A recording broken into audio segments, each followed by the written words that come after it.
Hello दोस्तों, नमस्कार। Study portal में आप सबका स्वागत है। मैं आपका साथी और गाइड डॉक्टर विजय। दोस्तों, डीएसएसबी के अंदर टीजीटी सोशल साइंस या सामाजिक विज्ञान आप कह सकते हैं, उसकी तैयारी कैसे करें और इतने कम समय में आप किस तरीके से सिलेक्शन ले सकते हैं, किन किन चीज़ों का ध्यान रखना है, इन सारी चीज़ों पर बात हम करने वाले हैं। तो शुरू करने से पहले एक तो हम ऑल ओवर इंडिया में डीएसएसबी का स्टडी मटेरियल प्रोवाइड करवाते हैं, जिसमें आपका जनरल पेपर भी रहेगा, यानी जनरल पेपर जिसको आप लोग पेपर 1 कहते हैं, और आपका सब्जेक्ट भी रहेगा, सब्जेक्ट स्पेसिफिक रहेगा जिसको पेपर 2 कहते हैं। हिस्ट्री, ज्योग्राफी, पॉलिटी, इकोनॉमिक्स ये सब रहेगा। तो जनरल पेपर प्लस सब्जेक्ट दोनों के नोट्स प्रोवाइड करवाते हैं। अगर आपको ओनली सब्जेक्ट चाहिए या ओनली जनरल पेपर चाहिए तो वो भी मिल जाएगा। इस नंबर पर कॉल करके या व्हाट्सएप पर बात करके मंगवा सकते हैं।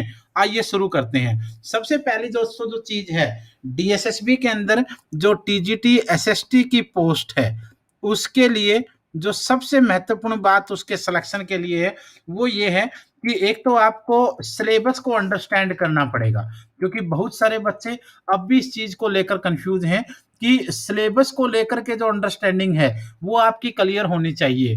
क्या आएगा, कितना आएगा, कहाँ से आएगा और किस तरीके से पेपर में आएगा, ये चीजें अगर आपको नहीं पता होंगी तो सिलेक्शन के आसपास आप लोग नहीं रहने वाले हैं। रही बात जनरल पेपर वाली, उसमें तो आप सबको पता है कि आपकी हिंदी होगी, इंग्लिश होगी, जीके होगी, रीजनिंग होगी और मैथ होगा। ये सब आपके 20-20 नंबर के हैं, इसमें तो कोई डाउट यहाँ पर नहीं है। लेकिन जो सब्जेक्ट स्पेसिफिक वाला जो पोर्शन है, सब्जेक्ट स्पेसिफिक वाले पोर्शन में भी आपको सारी चीजों पर ध्यान बराबर बराबर देना पड़ेगा। चाहे आपका हिस्ट्री का पोर्शन है, चाहे आपका पॉलिटी का पोर्शन है, चाहे आपका इको का है, चाहे आपका ज्योग्राफी का है, तो ये सारे सेक्शनों पर आपको ध्यान देना पड़ेगा। एक तो ये याद रहे। तो जब तक, और एक और चीज है, अगर आप लोग 1/4 सबको रखेंगे ना तो ही जाकर चीज बात बन पाएगी। और 1/4 में भी आप इको के 5-4 क्वेश्चन कम मान सकते हैं, लेकिन आपको हिस्ट्री और ज्योग्राफी में से एक पोर्शन के ऊपर ज्यादा क्वेश्चन देखने को मिल सकते हैं। ये हम हर बार देख रहे हैं। एक तो ये चीज ध्यान रखना है, बराबर बराबर ध्यान देना है। नंबर यहाँ भी कम नहीं है, जनरल सेक्शन में भी यहाँ भी हिंदी 20 की है तो 16, 17, 18 तक आप खींच सकते हैं। यहाँ भी आपके लिए जीके 20 नंबर की है, यहाँ भी आपकी रीजनिंग 20 नंबर की है, जिसमें 20 में से 20 के 20 भी बच्चे ले लेते हैं, कोई दिक्कत नहीं है। तो आप ये करें कि अगर आपको लगता है कि सब्जेक्ट वाले पोर्शन में दिक्कत आ रही है तो जनरल पेपर वाले पोर्शन को छोड़िए मत, और अगर आपको लगता है कि आपका सब्जेक्ट स्ट्रॉन्ग है तो भी आपको जनरल सेक्शन को ध्यान में रखना पड़ेगा। तो एक तो जो सब्जेक्ट है और जो जनरल पेपर है, यानी जो DSSB का पूरा जो पेपर है, उसको आपको अंडरस्टैंड करना पड़ेगा कि कहाँ कहाँ से कितने कितने नंबर के कैसे कैसे क्वेश्चन पूछे जाते हैं। अगर ये अंडरस्टैंडिंग आपकी नहीं बन पा रही है तो आपको दिक्कत हो सकती है। एक तो ये चीज याद रखनी है। दूसरी बात है दोस्तों, प्रैक्टिस मस्ट है। प्रैक्टिस आपके लिए मस्ट है, 100% जरूरी है। अगर आप ये नहीं कर पा रहे हैं तो इसका मतलब you are going on wrong way, आप सही नहीं, गलत दिशा में जा रहे हैं। और ये मैं आपको इसलिए बोल रहा हूं क्योंकि एसएसटी वाला जो सेक्शन है, इसके लिए प्रैक्टिस आपको 100% जरूरी है। जनरल वाले में एक बार के लिए चल जा रहा है, क्योंकि हर बार हर पेपर में आप उन्हीं को Hindi, English, reasoning, math, GK को सोल्व कर रहे हो, कोई दिक्कत नहीं है। लेकिन जो एसएसटी का सेक्शन है, इसमें आपके लिए जरूरी है प्रैक्टिस। अगर प्रैक्टिस नहीं होगी तो दिक्कत हो जाएगी। और इसी वजह से जो खास करके जो हिंदी वाला, हमारे जो एसएसटी के जो हिंदी मीडियम के नोट्स हैं, उनके लिए हम टेस्ट पेपर दे रहे हैं साथ में। और जो इंग्लिश मीडियम वाले हैं उनके नोट्स ही ऐसे हैं कि हर चैप्टर के बाद पहले चैप्टर एक्सप्लेनेशन में है और उसके बाद उसके एमसीक्यू हर चैप्टर के हैं। यानी हिंदी मीडियम वाले हों या इंग्लिश मीडियम वाले हों, उनमें एमसीक्यूज की भरमार है। ये आप लोग, हमारी तरफ से तो संतुष्टि इसमें रहेगी। और शाम को जो 9:30 बजे का मैं लाइव टेस्ट डिस्कस करता हूं, उसमें भी हर रोज काफी सारे क्वेश्चन मैं डिस्कस करता हूं। तो प्रैक्टिस आप भी करें, प्रैक्टिस मैं भी करवाऊंगा। जितने लेक्चर्स होंगे, जितने भी टेस्ट पेपर होंगे, वो सारे के सारे पिछले भी आप देख लेना और आगे वाले भी देख लेना। शाम को 9:30 बजे आप चैनल पर जरूर मिला कीजिए। तीसरी जो चीज है वो है दोस्तों, give proper time to every section. ये मैंने आपको पहले भी बताया था, हर सेक्शन को आपको प्रॉपर टाइम देना पड़ेगा, चाहे आपका पेपर 1 वाला पोर्शन हो, चाहे आपका पेपर 2 वाला पोर्शन हो, बराबर बराबर आपको टाइम देना पड़ेगा। ये चीज याद रखिए। अगर आप कम से कम 5 घंटे ही दे पा रहे हैं तो पेपर 2 को आप 3 घंटे और पेपर 1 को आप 2 घंटे जरूर देंगे। ये चीज याद रखनी है। अगर आपको लगता है कि नहीं आप तो 8 घंटे दे पा रहे हैं तो पेपर 2 को आप 5 और पेपर 1 को आप लगभग 3 घंटे दे सकते हैं। ये चीज आपको देखनी है। और 1 डेढ़ महीना जब पेपर में बच जाता है ना, तब तो आपके लिए कम से कम 7 8 घंटे तो जरूरी हो जाते हैं मेरे दोस्त, उससे कम बात नहीं बन पाएगी। तो एक तो ये चीज है, प्रॉपर टाइम देना है, हर चीज को सही तरीके से आपको लेकर चलना है। इसमें भी आप एक एक सेक्शन को देख के चलिए, हिस्ट्री हो, ज्योग्राफी हो, पॉलिटी हो, इको हो या फिर वर्ड के पोर्शन हो, उनको भी आपको बराबर बराबर, यानी सेक्शन जो है ना वो कमजोर नहीं समझना है। ये मैं बार बार आपको कह रहा हूँ, क्लास में भी कह रहा हूँ और अब भी कह रहा हूँ। चौथी चीज तो है, spend 6 to 8 hours daily with books. ये जरूरी है भाई, क्योंकि अब जो समय आपके पास बच चुका है, जब हम इस वीडियो को बना रहे हैं तो ये दिन है 31 जुलाई का, 31 जुलाई 2021 का दिन है।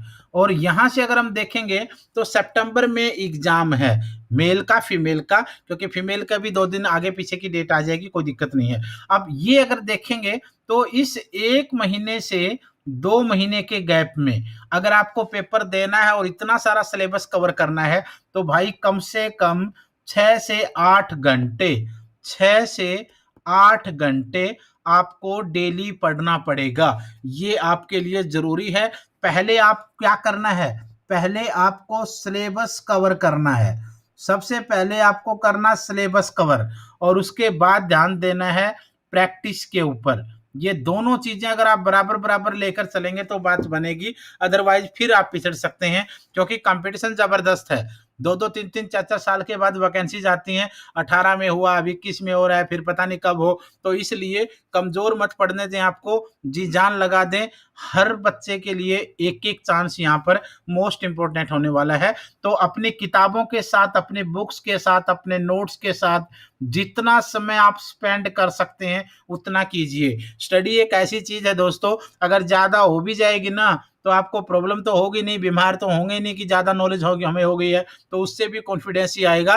तो 6 घंटे, 7 घंटे, 8 घंटे, 10 घंटे, 12 घंटे, 14 घंटे, जितना समय दे सकते हैं। कोविड का टाइम है, बाहर जाने की जरूरत है नहीं। बहुत सारे बच्चे ऐसे हैं जिनको और भी कोई काम का प्रेशर नहीं है, और है भी तो 1 महीना 1.5 महीना घर वाले कर लेंगे काम यार, इतना समय तो हम लोग निकाल ही सकते हैं। तो अब मिनिमम मिनिमम बोला है मैंने 6 7 घंटे, मैक्सिमम आप जितना चाहे उतना दे सकते हैं, ये आपको ध्यान रखना है।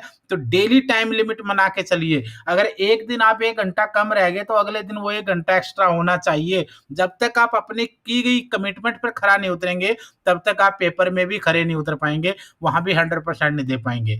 और 5वीं चीज है, अवॉइड करना है कुछ चीजों को भाई, कुछ चीजों पर ध्यान देना है।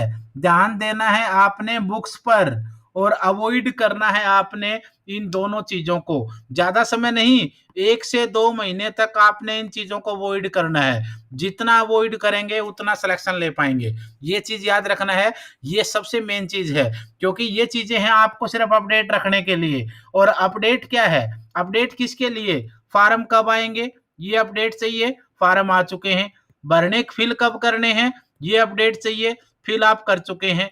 पेपर कब होगा ये अपडेट चाहिए, ये अपडेट आपको मिल चुकी है। तो अब और क्या अपडेट चाहिए, किताबें आपके पास हैं, बुक्स आपके पास हैं, नोट्स आपके पास हैं, मटेरियल आपके पास है, तो इन चीजों की जरूरत नहीं है। इस कंपटीशन में मत घुसिए, ये आपके फोन में ही रहेंगी, ये बाद में भी मिल जाएंगी। जो बच्चे हर 2 2 सेकंड में नोटिफिकेशन, 2 2 सेकंड में व्हाट्सएप, 2 2 सेकंड में ग्रुप, 2 2 सेकंड में ऐसे ऐसे एक्सपर्ट आपको व्हाट्सएप और फेसबुक पर मिल जाएंगे, जिनका जिंदगी में कोई एग्जाम क्लियर नहीं हुआ, लेकिन उनसे आप चीजें पूछ लीजिए। बेस्ट किताब 1 सेकंड में बता देंगे, बेस्ट मटेरियल 1 सेकंड में बता देंगे, स्टडी में सिलेक्शन के नुस्खे 1 सेकंड में बता देंगे, पास कैसे हों 1 सेकंड में बता देंगे। बट खुद महीनों सालों से उस चीज को नहीं कर पा रहे हैं। तो ऐसे जो बिना वजह की चीजें हैं, मैं कहना चाह रहा हूं कि उनसे थोड़ा सा बचिए। 1 2 महीने तक इस सोशल साइट्स के मायाजाल से निकलिए। जितनी दोस्ती आप अपनी किताबों से रखेंगे ना दोस्तों, अगर आज किताबों का हाथ पकड़ लिया ना, तो ज़िंदगी में कभी भी सफलता के लिए किसी के पाँव पकड़ने की नौबत नहीं आएगी। तो इन चीज़ों को थोड़ा-सा अवॉइड कीजिए 1-2 महीने के लिए। ऐसा नहीं है कि बिल्कुल ही निकाल फेंकिए ग्रुप में मोबाइल से, ऐसी भी नौबत नहीं है, बट मिनिमम टाइम दीजिए, बहुत ज़्यादा टाइम मत दीजिए, क्योंकि यहाँ पर क्या आएगा, आप स्टडी कर रहे हैं, कोई पीडीएफ आ जाएगी, आप उस पे 2 घंटे लगा देंगे, आप फिर पढ़ रहे हैं, फिर कोई वीडियो आ जाएगी, फिर 2 घंटे उस पे लगा देंगे, आप फिर कोई स्टडी कर रहे हैं, फिर कोई मैसेज आ जाएगा, आप उसको शेयर करने लग जाएंगे, आप पढ़ रहे हैं, फिर किसी लाइव का नोटिफिकेशन आ जाए, वहां घुस जाएंगे। इससे आपका टाइम वेस्ट होगा और आपको क्या लगेगा, अरे मैं तो 8 घंटे से लगा हुआ हूं, लेकिन लगे कहाँ हो दोस्त, ये तो देखिए। तो इसलिए आप इस चीज को भी अवॉइड करने की कोशिश करें। ये कुछ चीजें हैं भाई, और उसके अलावा एक है भाई, लास्ट 10 डेज जो हैं, लास्ट 10 दिन, लास्ट 10 डेज जो हैं, वो आपके रिवीजन के होंगे। जितना भी सिलेबस आपने करना है, प्रैक्टिस आपने करनी है, कर लीजिए, लेकिन लास्ट के लेकिन लास्ट के जो 10 दिन हैं, वो दोस्तों रिवीजन के लिए होंगे, रिवीजन के लिए होंगे, प्रैक्टिस के लिए होंगे, दोहराने के लिए होंगे, क्या क्या बचा क्या क्या नहीं बचा उसके लिए होंगे।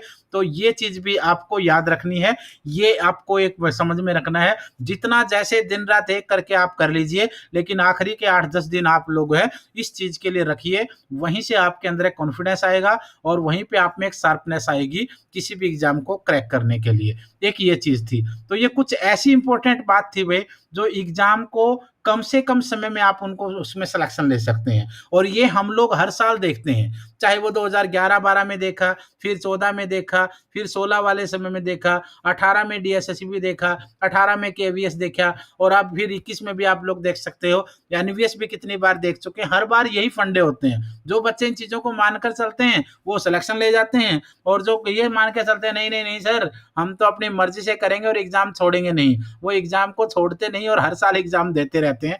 तो ये चीज हमारी दिल से दुआ है कि आप लोग सारे के सारे बच्चे सेलेक्ट हो, लेकिन ये हमें भी पता है कि सारे बच्चे सेलेक्ट कैसे हो सकते हैं, लेकिन जितने लोगों को सही दिशा दिखा सकते हैं, दिखाने की कोशिश हम कर रहे हैं। तो आखिरी में यही है, चाहे आपका पेपर 1 हो, चाहे आपका पेपर 2 हो, दोनों के नोट्स अवेलेबल हैं, फटाफट ऑर्डर करके मंगवा लीजिए और 1-2 दिन के अंदर ही अपनी तैयारी को अंजाम दे दीजिए। शाम को 9:30 बजे हर रोज आपको मिलना है, एसएसटी के लाइव टेस्ट के अंदर मिला करेंगे, और कल से दिन भर में Hindi, English, reasoning, math, SST सबकी जो क्लासेज हैं वो कल से दिन में आपको सुबह शाम तक मिलती रहेंगी। धन्यवाद, शुभकामनाएं।